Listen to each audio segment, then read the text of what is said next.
மாப்பிள அடா சோறாக்கு விரவ வெட்டிட்டு இருக்கிற எந்த கேஸு நாம ஒரு விவசாயி காட்டு வேலை செஞ்சுட்டு நம்ம கேஸ் வாங்குற அளவுக்கு கேஸ்ல என்ன ரேட்டு வரும் இப்ப அப்பா 1000 ரூபா போட்டு நம்ம காட்டு வேலை செஞ்சு கேஸ் எடுத்து சோறாக்க முடியுமா அப்புறம் சொல்றேன் அப்ப விரவு ரோட்டில் கிடக்குது வாய்க்கால் கிடக்குது விரவு வெட்டி நம்ம சரி பண்றத விட்டுவிட்டு நீ கேஸ் வாங்க அதை வாங்குங்கிறிய நான் எங்க போய் கேஸ் வாங்குறது ஏன் நம்ம விரவலாக்கி சோறு தானே சோறு தங்க முடியாதா அப்புறம் சொல்றேன் இது என்ன நொச்சு குச்சி தாங்கண்ணே நொச்சு குச்சி தான்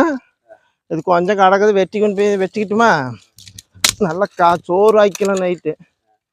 கஞ்சி வச்சு வச்சு சோறாக்கி சாப்பிட்டு கம்மன் படுத்து